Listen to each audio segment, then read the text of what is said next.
Бәріңізге сәлем. Біз бүгін 2026 жылы қалай өзіміздің денсаулығымызға күтініп қарауға сіздерге өзімнің кеңестерімді айта кететін боламын. Ендеше кеттік, арнама тіркеліп, лайк басып қолдап кетсеңіздер өте керемет болар еді. Ең бірінші менің ұсынарым ол әрине су ішу. Біз деген дәл қазіргі заманда таңертең тұрамыз, жұмысқа кетіп қаламыз, сөйтіп жұмыстан кофе ішеміз, қайтып бара жатып бір горилла ішеміз, әйтеуір машинеде бір горилла, кола, Red Bull тұрады. Ұйықтар алдында бір жұмыс, сабақ жасап жатсақ, ұйықта қалмайын деп бір горилла ішесің.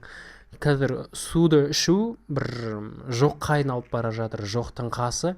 Суды ішу модаға, суды ішу трендке, суды ішу міндетке айналдыру керек, өйткені организм суды талап етеді. Су өте қарапайым, газдалмаған, ешқандай бояу, ешқандай да бір нәрселер қосылмаған да, сондықтан жай ғана судың өзі біздің организм үшін бір ем сияқты да, өйткені ас қорыту жолдарын су әдемі шайып өтеді.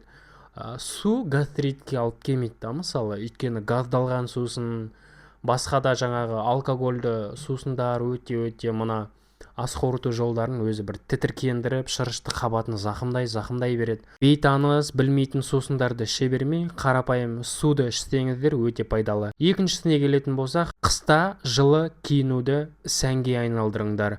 Өйткені бас киімнің неше түрлі сәнді бас киімдер бар.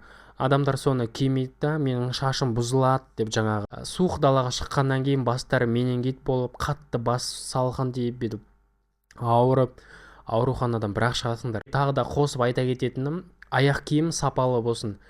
Аяқ киім қаншалықты сапалы болса, ол суықты өткізбейді, су болып шылқылдап тұрмайды, және де сапалы аяқ киім ол қандай не болсын, ауа райы ол бір температураны сақтап тұра алады. Және де жұқа аяқ киім киетін болсаңыздар, аяқ қан тамырлары былай жаурағаннан бүйтіп қысылып қалады да, қан айналым дұрыс жүрмегеннен кейін сіздердің жаңағы бүйрек, мына простатит, бел жақтың проблемалары өте көп болады. Сондықтан да бұндай нәрселерді жасамаймыз, иә. Өздеріңізге жылы сәнді қараңыздар. Және де тағы да айта кететінім, ол біздің 12 мүшеміздің саулығы.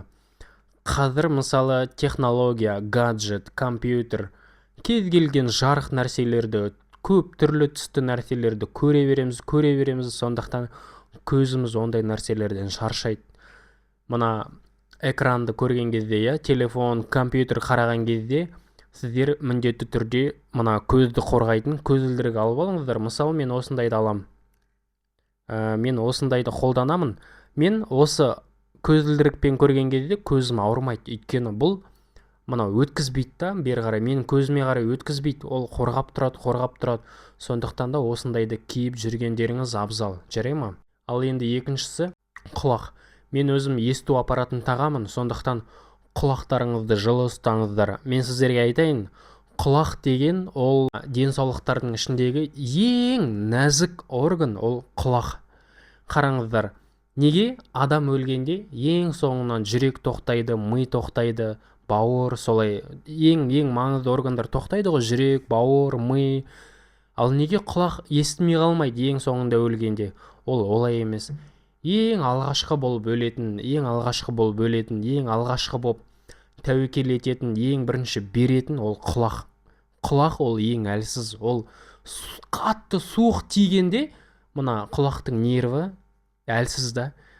Құлақ кішкене естуін жоғалтады, өйткені нерві зақымдалған, нерві жұмыс істемейтін болса, жүйке жұмыс істемейтін болса, құлақ естуінен айырылады. Ал естудің зардабын сендер естімей қалғанда көресіңдер. Бірақ құлақ естімеген сайын өте көп деген проблемаларды сіздер басқа видеодан көре аласыздар. Құлақ деген алтын, ол коммуникацияға, көптеген нәрселерді хабардар болуға, бір маңызды бір тревожный сигнал дейді ғой, бір шыққан кезде құлақтарыңыз естісе, бірден былай реакция білдіріп, естіп алып, қағып алып, түсініп алып, естіп тұрасыңдар ғой. Сондықтан құлақ өте керек орган. Ал бауыр, асқазан, өкпе, оларға келетін болсақ, одноразовка, темекі, ондайлардан бас тартыңыз, өйткені бара-бара өкпеңіз зақымдалады. Сіздер айтасыздар ғой, өмір бір-ақ рет беріледі ғой, темекі шекпей ақта өліп атқандар бар ғой деп. Енді олар өлмей жатыр ғой, значит мен де өлмеймін деп, ондай керек емес. Өзіңді құрта бергенше одан да өзіңді құртпай мәңгі өмір сүрген дұрыс, өзіңді құртып өлгенше. Ондай нәрсеге сеніп, одан да осылай жүре берем деп керек емес. Физикалық белсенділік қазіргі заманда өте керек, өйткені біз қазір барлығы оңай. Курьер әкеледі, автобуспен бара саламыз, таксимен бара саламыз. Жаңағы тұрдық, машинеге отырдық, жеттік, отырдық, тұрдық, машинаға отырдық, келдік, отырдық, жаттық, тұрдық, келдік, отырдық, тұрдық. Сондай болып кетті да. Кішкене қозғалыс, терлеу, жүгіру, уайымдау, тезірек бару, келу, спортпен айналысу қазір азайып барады. Спортпен шұғылдану ол қан тамырларды жақсы әкетеді. Одан кейін мына липид бар ғой, майлар, қан тамырлардағы майлардың бәрін, холестерин бәрін жояды да. Жүрек қан тамырлары, инфаркт деген аурулардан сіз алшақтайсыз, өйткені майдың бәрін жоясыз ғой, калорийдің бәрі кетеді, тынысыңыз ашылады, өкпеңіз тазарады.